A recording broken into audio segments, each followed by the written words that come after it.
Hi everyone, so the other day I had the water bill come through. Westwater, dearest in the country, they are absolutely the worst for high bills, and just to tell me that it's going up £10 a month, no problem, eh? But to add insult to injury, a couple of days later in comes my dual tariff bill for gas and electric to say that is also going up by £8 a month. So thanks guys for that, and it makes you realise you've got to try and still economise a bit more. So I was looking around the market for things that might help save a little bit more money. I have solar panels on the roof already, so that kind of does my electricity as low as I can possibly get it, in that I'm creating energy and trying to get the bill down during the daytime when it's sunny, but doesn't help in the winter much.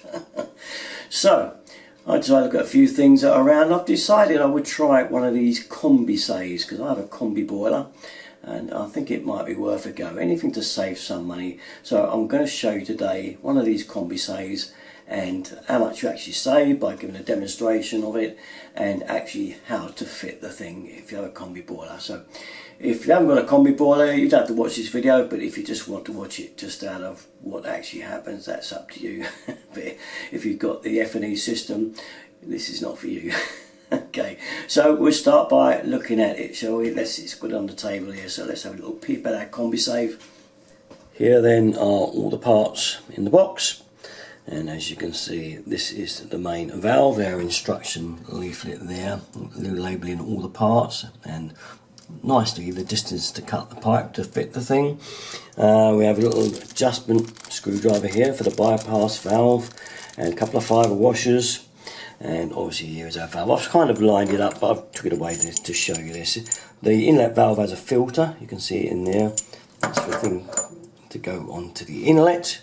And it has got arrows on the valve anyway to show you, and there's the outlet. There's lots of different positions that you can put this thing in, as you can see by our chart there.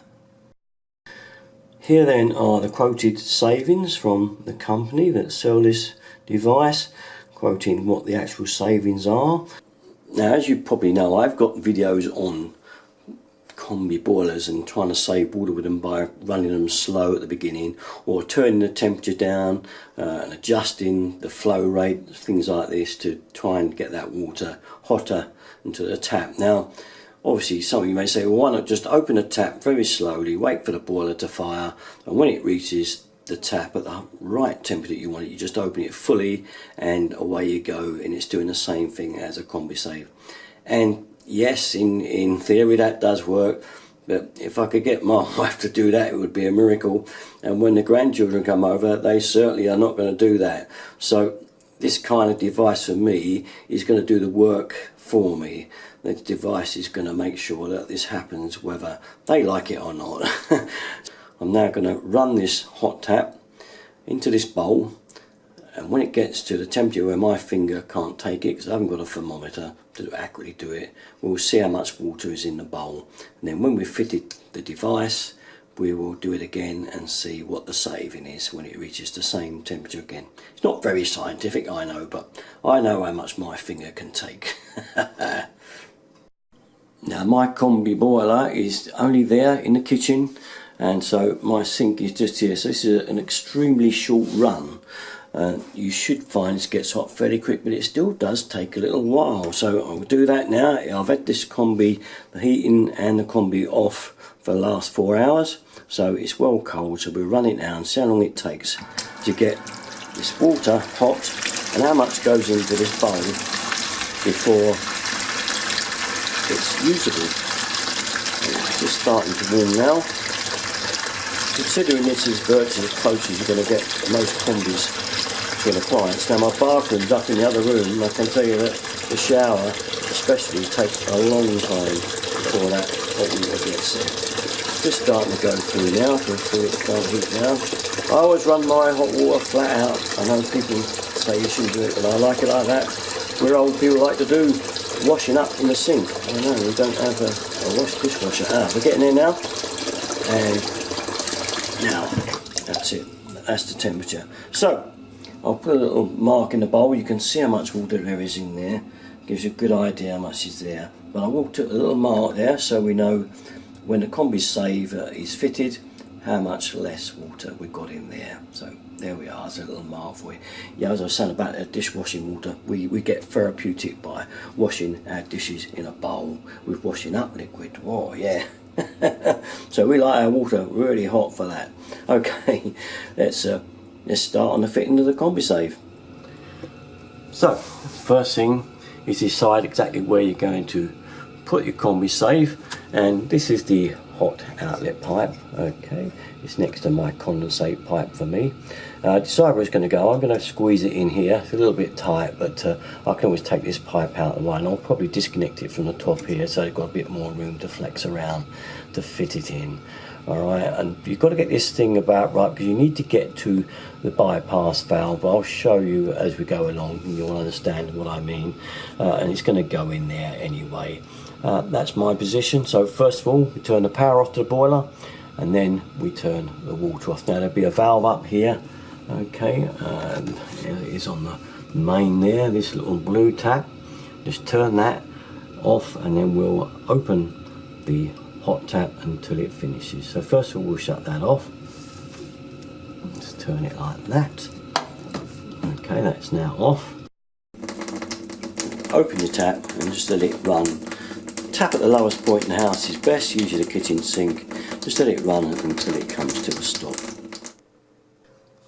So now we come to marking the cutout of the pipe, which we know there from our diagram is 119. So we're now just going to mark it on the pipe, the amount we want to cut out. Now I've disconnected mine from up here, give me a bit more playroom. As you can see, I've got a bit of room to move this about. The more there is, the better. Mine's especially a bit close to there, so I've took that out as well, down to that socket, and this gives me a bit of playroom to get this thing in. Once you've cut your piece of pipe out, I didn't bother showing you that, it's a bit boring showing cutting pipes, I know that much. Mine actually needed a junior hacksaw through here because it had a coupling straight on the bottom of it. I took it down the garage afterwards and cleaned it all up so that it was no bird edges, because the good thing with a pipe cutter is you get no bird edges. This end was okay, I managed to get it in there. So I've attached the connection back at the top now, and we're ready. What I've done is I've nipped this one up slightly so it'll hold on there and not fall off. What I've done is tightened it up and then just loosened it off a bit so that the olive nut stays where it is, because it'll keep coming off. It's a right nuisance when you're trying to line it up. Obviously this one doesn't matter, it's going to sit there. So next thing now is get the right angle and orientation, oh dear, yes, for the valve, remembering that we've got to be able to get to what's called the bypass screw. Don't forget also, people, filter on the top one there, okay? That one goes there, the other one on the bottom. Get it, make sure it's round the right way. Now before I go fitting the valve, I just want to show you this little bit here.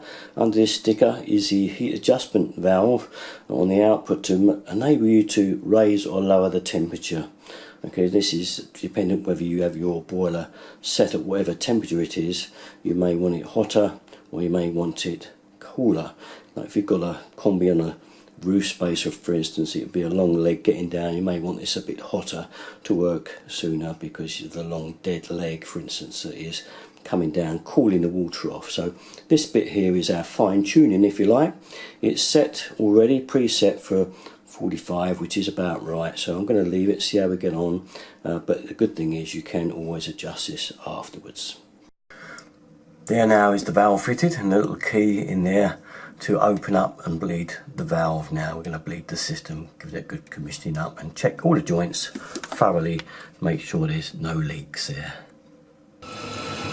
That's it, once we're lit, now we just give the valve a quarter more of a turn and we should be set and ready to go.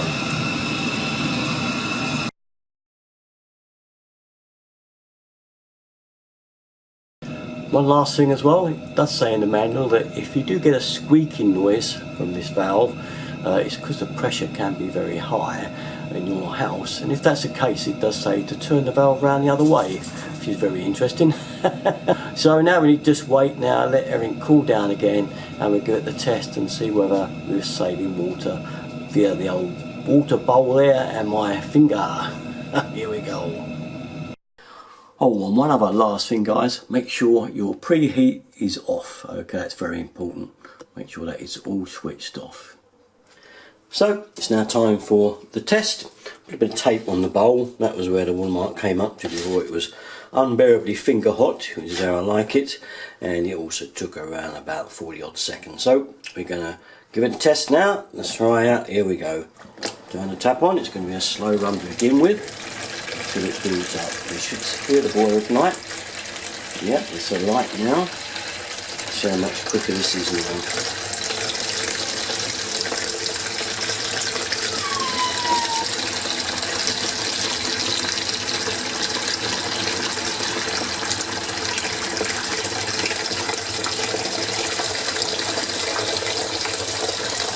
Yelps, that's it.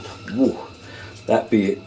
Well, there we go. There's how much water saving we have there. You can see by the bowl, and that was also a lot quicker on my watch. That was 20-25 seconds to get there. That was much better. So you can see the amount of water saving there. I can adjust the boiler a little bit more.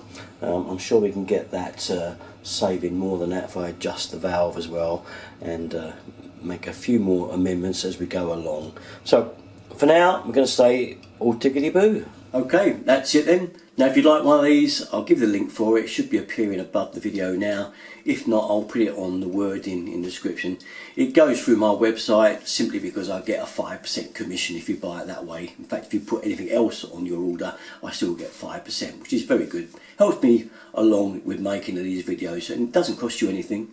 It doesn't cost you a penny. It costs Amazon, which is good, isn't it? I've shopped and got the cheapest one, so it should take you straight to there. Okay, well that's about it. Whether the merits of this type of thing are good or bad, I dare say this time next year the energy companies will put their prices up yet again, and then we'll find that all the savings I've made have been wiped out anyway, because that's just the way life goes, isn't it?